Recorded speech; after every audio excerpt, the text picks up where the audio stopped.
For those who haven't listened to anybody talking on Buddhism, now you know. Buddhism is not just on faith. It's on rationality, on logic, on the study of your own mind, on knowing universe, knowing the relationship among individuals, knowing why you are here, where you are from, explaining the whole life. So it's extremely important that one should take on this spiritual understanding, get to know what Buddha was talking about. If you're just busy with your daily business in preparing your food, going for a job, studying, and getting married, and then getting married and have a few kids, and then put all your energy in the kids, and then you have one kid, and then 2 kids, 3 kids, 4 kids, and at the age of 19, the kids went to university, and some went to America, and then they got married, and they never come back home again. You started with 1 person, you have your wife, it's 2 persons, you have your kids, 5 people, and then you wind up finally at the age of 95, just yourself at nursing home. Is that what you want? Is that what life is all about after all? It's just putting food in this traveling bag of existence that you have, put the food in there, and then every day you're doing the same thing, and is that life? And then what is more enticing? Life is not just ice cream every day. Life's getting to be very spicy sometimes. You can't stand it. Only ice cream for those who have built up all the prerequisites for having an ice cream. How about those who are homeless? How about those who are handicapped? How about those who don't want to live all of hardship of life? I mean, have you ever thought about that? Or you just come to a temple for a lunch, or you just come to the temple because there's your certain forefathers passed away, and you come and do a ceremony, and you think that Buddhism is just gong and king and clang and singing and chanting, and then you're bowing and worshiping, and then you're gone next day? If that's Buddhism, how can Buddhism stand for 2,600 years and have so much influence on human civilization? How long can you live? These days, people say if you live up to 70 years, you're already very lucky. But now people live up to 100 years. But even 100 years, how long is 100 years when it compared to the spans of time of the universe? It's just a fraction of a second. Remember, you started as a kid, and now you're an adult, now you have a family, now you get bound by the family. Hopefully the family is running well. I have seen family with handicapped kids who have to look after the kids for their whole life. So you got to be very careful with your life.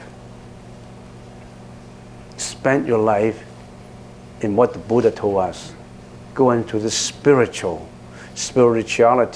that you can elevate yourself out of samsara. Not only for yourself, for all sentient beings.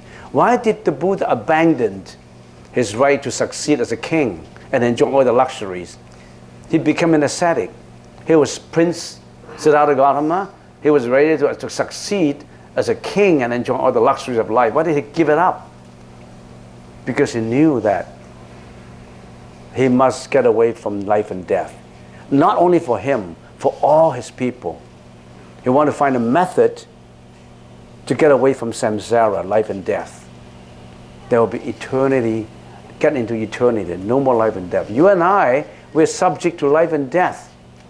Not only life and death, the hardship of life. Aging is suffering, sickness is suffering, death is suffering. Have you experienced any death as suffering? Not yet. Have you experienced all the experience that you get when your relative passed away?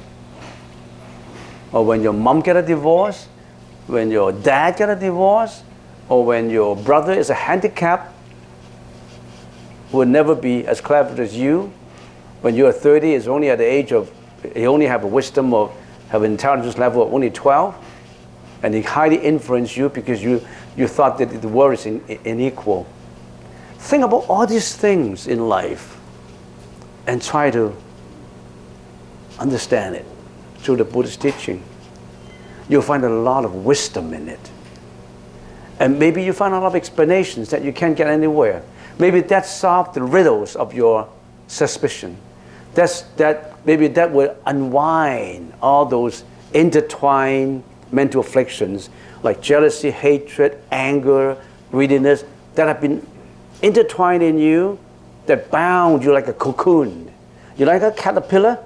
What does a caterpillar do? The caterpillar is throwing out all this thread to bound himself up. He's living in a cocoon. And he thought that cocoon is his wonderful world.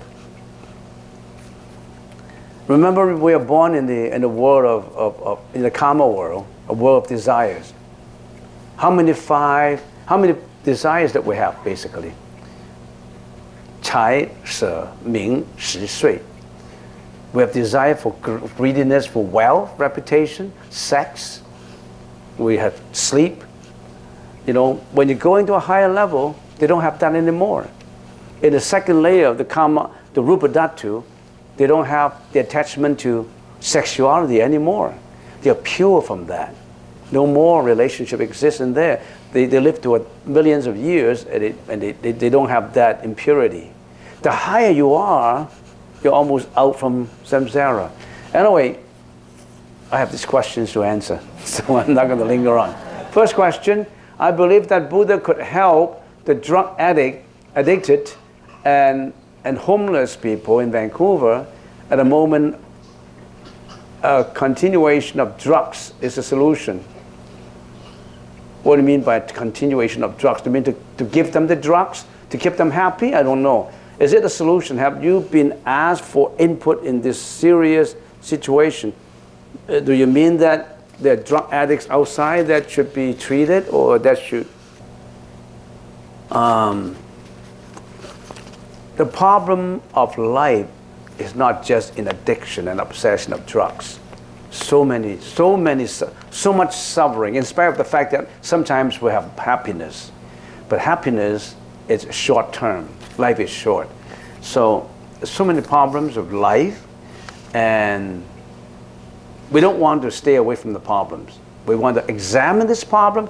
We're like solving a Harvard business case. You want to understand life and live life with wisdom, you have to understand the problems, find ways to solve the problems. But you have to understand the problems first. After you identify the problems, I remember when I was given a case, a very complicated case. Life is more complicated than any Harvard business case. They were given a case to study, and they asked you, resolve the problem. What do? First of all, you have to what? Identify the problem. You don't even know the problem. Some people don't even know life is suffering. They don't even know about this thing. Life is happiness. As long as I'm a billionaire, I'm happy. But when he becomes a billionaire, he's unhappy. So life, what is life? So you have to find out the problems, identify the problems, and then you have to find methods to solve the problem. And then you proceed to solve the problem. Some people find a lot of solutions from websites. They have a lot of information, but they never walk the board. They never walk it. They have shelves and shelves of books, and they think that if they know those books, they are Buddha. If that's the case, UPC librarian is already a Buddha. He's been surrounded by books. Reading itself, you have to practice it. So identify the problem, get methods to solve the problem, actually solve the problem by taking actions, and the problem is solved. All right. I can't answer this question, it's so broad. Next question. Do you think our present-day information world would evolve into a knowledge-based world? It is already a knowledge-based world. But what kind of knowledge, though? What did you get from worldwide information? You see, worldwide information makes our distance narrower and narrower because we can get a lot of information. We don't even have to go to the library. We get it from, from a computer. So worldwide, information narrow the distance among us. Technology narrow the distance among us. Cell phones, all this narrow the distance among us. But family relationships seem to be remote, remote, remote, and remote. They don't get to see each other. You think technology bring us, you think narrow the distance? It widens the distance. The medical advancement has given us good health, but then there's a lot of disease, incurable disease coming up, or already existing. So you think technology can help? Just a knowledge base can help? Some people want to know Buddhism they've been pursuing for 20 years. They have on the shelves all kinds of videos, all kinds of books, but they are still egoistic, selfish, greedy, jealousy. They're not practicing it.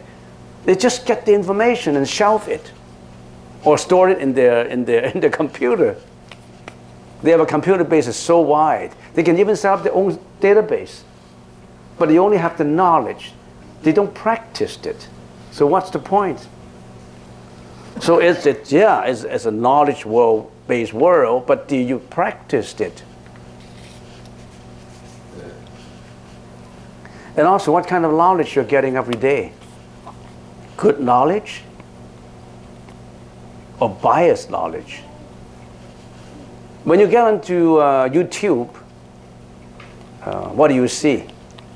Are you always seeing decent, objective knowledge? You know what you see. You know what you're obsessed with. You know, not all information, not all knowledge is good. You have to know how to make a decisive, you have to be strong in what you're seeing too. Some people get obsessed in information. Some people get obsessed in game. Obsessed in, you know what I mean. They're obsessed in any kind of thing through the knowledge base. Previously, some knowledge is restricted. Now it's not no more. They can access any kind of information, and information that would be so harmful too. You know how the world is going to turn into? I don't know. You tell me. I don't know. Sometimes I get puzzled myself. Next question. There are so many profound sutras and literatures about the Buddhist teaching. Sometimes it can be quite overwhelming and intimidating for a novice practitioner. How can we approach this vast body of knowledge in a more accessible way? I think first of all you have to restrict the vastness of the knowledge that you want to obtain. If you know that you've been introduced to a decent, right book in meditation, stick to it and practice it. Don't refer to a few pages in one book, get into 10 pages in another book, 2 pages in here, 5 pages in here. You're not doing anything. You're just trying to get, some people are professional students. I have friends who are professional students. I study with them at university, first degree, second degree. And then when I went out to work, they go into a third degree, they go into a PhD, a postdoc, and at the age of 65, they're still studying. He's a professional learner, but he never practiced it. He's the same egoistic person as before. No change. He's just an information getter. So why do you want so much information? You have to judge what is the good information, the information that you want. Nowadays, there's so much information that you really have to have the right decision as to which one is good for you, is appropriate for you.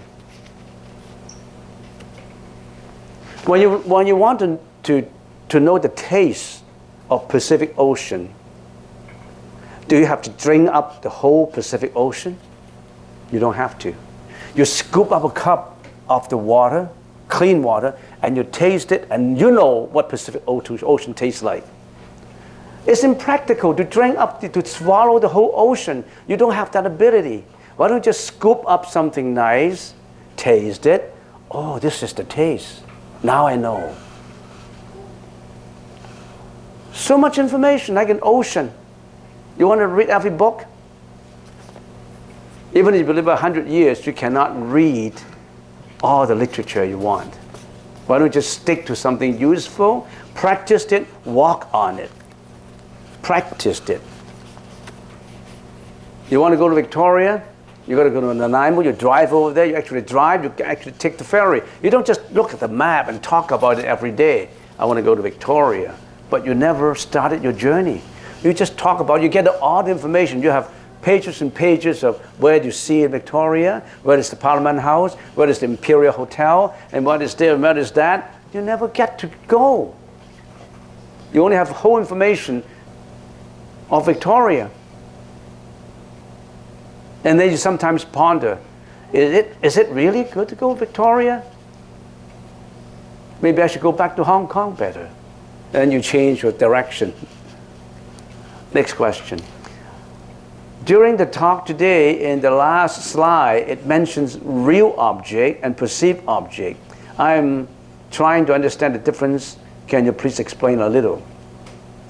When we talk about how the eye see, we talk about this seeing consciousness from two perspectives.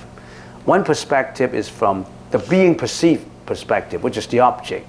One is the perceiving part of it. The real object in here is one that actually the eye see, the real object. The eyes actually see this cloth. This is the real object.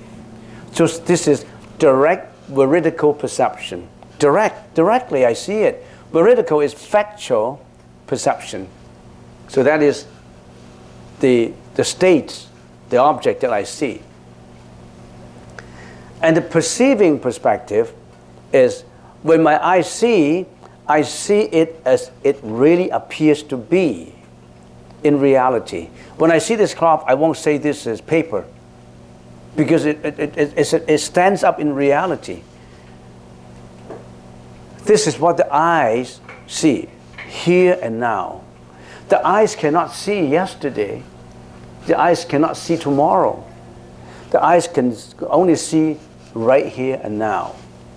But sometimes the eye can see something fallacious. So if the eye sees smoke, then whether there's smoke or not, could be haze, could be smoke, could be a fire, it still have to go through my analysis of the sixth consciousness to judge whether that smoke is actually behind it a fire. So that goes to the sixth consciousness. Here, when you see real object and perceived object, is the same thing. You see things as they really appear to be. When you see things that appear to be like that, but you see it differently, that means your karma is different. Let me give you an example. Like a huge, immense pool of water, crystal clear water. When humans see a crystal clear water, it is water, humans. When the devas, when people up in we call it guardian angels or higher level existence, the heavenly beings, when they see our water, they see crystal, not water. When this fish see water, they see it as a habitat they live in, as their palace. When the hungry ghosts see water, it's blood. So how come it's the same water as it appears, really is, and all these different species see it differently because of their own karma? Hungry ghosts, they cannot drink our water because their karmic energy has created such a hardship for them that they cannot drink. They're always thirsty. Even if you give them water, it turns into blood because the way they see it, they don't want to drink blood. So sometimes when you see things differently, it's because of your own karma. When a man looks at a woman, if the karmic energy obsesses him so that he loves the woman, that woman is a beauty. When the man and that woman does not strike up any relationship, there's no karmic energy whatsoever, he's just an ordinary woman. So beauty is in the eyes of the beholder. That's what the saying goes. But when you're obsessed with beauty, when heavenly people see that beauty, it stinks. Because he knows that that beauty, that human body, is just a bag in which they put in all the food and they excrete out. It stinks if you don't take a bath. It's when you get old, you like all the skins would be all crumble up. And when you get old, you're different. Not just when you get old. Do you see the cosmetic below, before and after? A person with all this color and paint, eyelashes, paint. He's a different person. With all this cosmetic, you don't even recognize that's Jeanette, or that's Mary, or that's John. The before and after. And also, did you consider the impurity inside that person? I know friends when I was a teenager that, that is beautiful. But behind, he was yelling, lying, sexual misconduct, screaming, cursing. You would hate her when you only can see from a distance that, you love that person. But when you really know the inside of her, you say, you want to stay away from her. Now, I'm not discriminating. I'm just giving an example. The same applies to a man. That man is handsome, he's strong, but he did a lot of misdeeds that they really stink.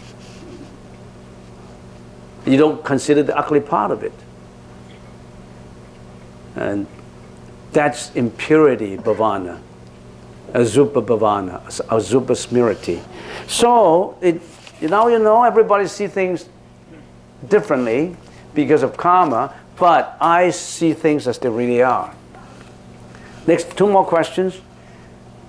There was a slide mentioning fallacy in dreams being consciousness. We know fallacy in dreams are not reality, but they sometimes have influences over our thoughts, emotions, and behavior in the real world. How does meditation help us not be affected by these fallacies and dreams in the real world? Meditation would, first of all, give you the focus, give you the concentration. And then we call that samatha. Meditation has 2 parts to it. The first is a samatha and a vipassana. The samatha would give you the focus and the attention that you would not be enticed by your objects. So in other words, you stay calm and concentrate even in spite of the fact that you are being attracted by externalities. Some people are carried away by externalities. When they see something, they're being carried away. They're carried by the music, they're carried away by what they see, they're carried away by lots of externalities. The first thing to learn in meditation is not be carried away by that. Somebody yell at you, you immediately answer back, you want to fight because you're angry. You're carried away by that kind of yelling. You can control yourself. So the first part in meditation, don't talk about so advanced. Can you drop your obsession? Can you be in purity? Can you concentrate? Can you be a mountain, like when the clouds are drifting by, you don't go with the clouds? Have you seen a mountain going with the clouds, or the mountain is sitting still, stationary, in here, and white clouds, no cloud, black and smoke, and all this cloud going by? Would the mountains be going with the cloud? The mountains would never go with the cloud. The mountains just see the clouds drift by, and the mountain will not be carried away by the cloud. Can you be that mountain? Not be carried away by any enticements, not be carried away by any obsessions, by any drugs, by any greediness, by any jealousy, by any hatred, fear, anxiety, depression. When the cloud of depression comes, can you just let it come and go? When the cloud of obsession comes, can you let it come and go? You cannot. That's the problem.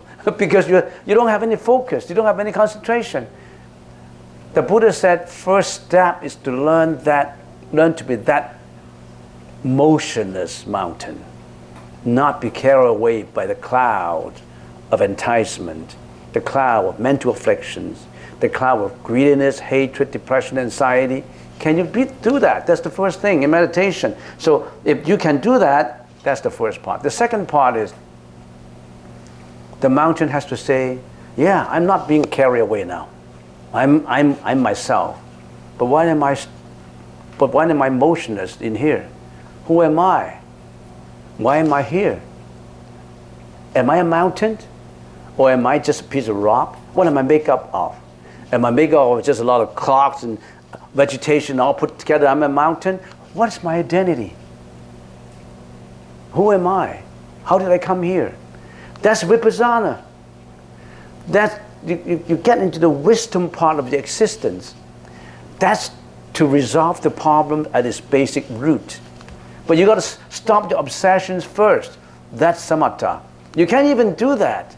You're being carried away by all this misconduct. Killing, lying, sexual misconduct, flattery, foul mouth, you name them. You can't stop those things. Why don't you just stop that by learning samatha first? And then, after you have that kind of focus, when you get into vipassana, you are on your way for enlightenment.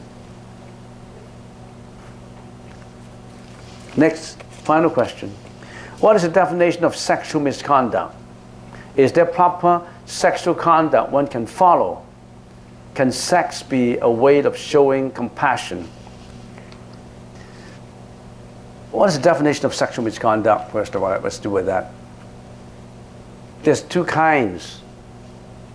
In a temporary world, there's two kinds of sexual conduct, according to what Buddha explained. One kind is sexual misconduct. Another kind is sexual conduct. So the relationship between a marriage, an official marriage of husband and wife, that relationship, a bonded relationship, it does not matter the certificate, the paper, it's a bonded relationship of husband and wife. That's a sexual conduct. Now, if this husband or wife has a third party, one night stand, flirting around with another woman, with another man, this one of the couple become misconduct. Because it's not a marriage relationship now. It's more than just a marriage relationship. And that relationship is multifold. Could be with one man, one lady, or few, you name it. Could be many parties. That's misconduct. Other than husband and wife relationship, then that's misconduct. Prostitution is misconduct. One night stand is misconduct. Adultery, misconduct. Is there proper sexual conduct one can follow? If you want to say proper, okay, that sexual conduct between husband and wife, if quote unquote we call that proper, but still that is that is something in what we call proper. Why do we get reincarnation and follow this samsara life and death? It's because of sexual conduct. The sexuality continue our samsara.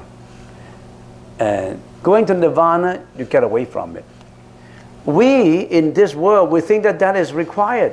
We think that sexual conduct is a requisite of civilization of a human.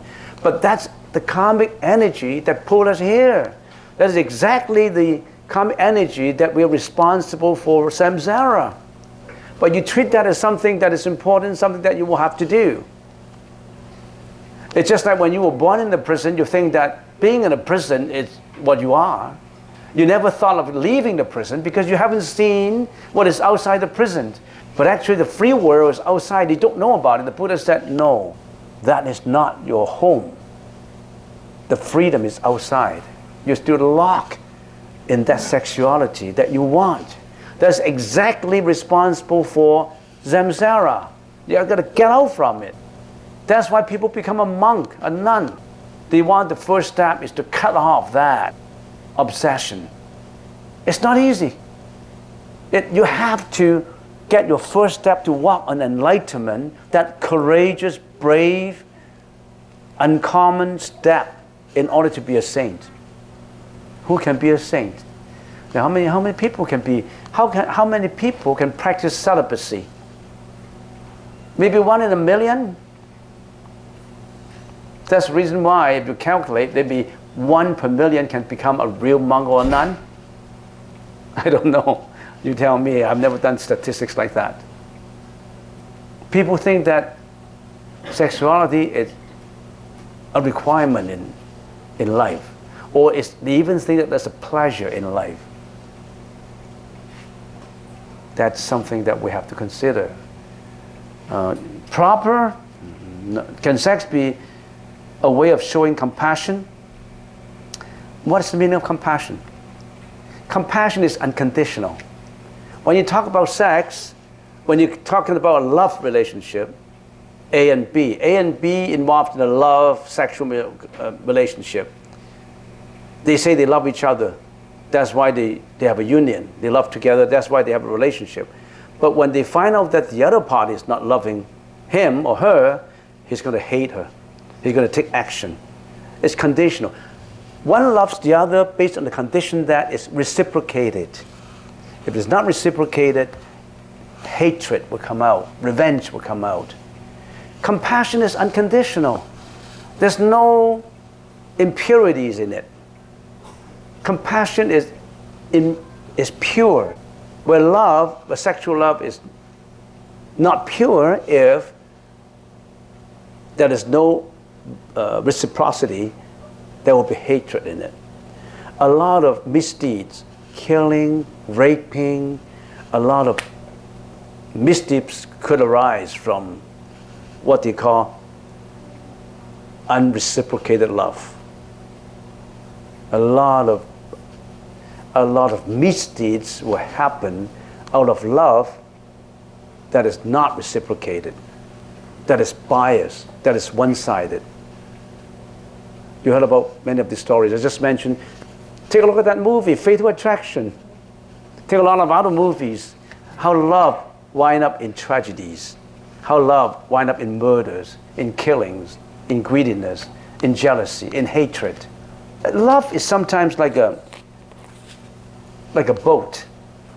It can float you, it can sink you. Depends on how you handle it. Love, to a certain extent, could be like motherly love. The love between a mother and the son, it could be unconditional. If it is handled properly, it can be a creation of a saint.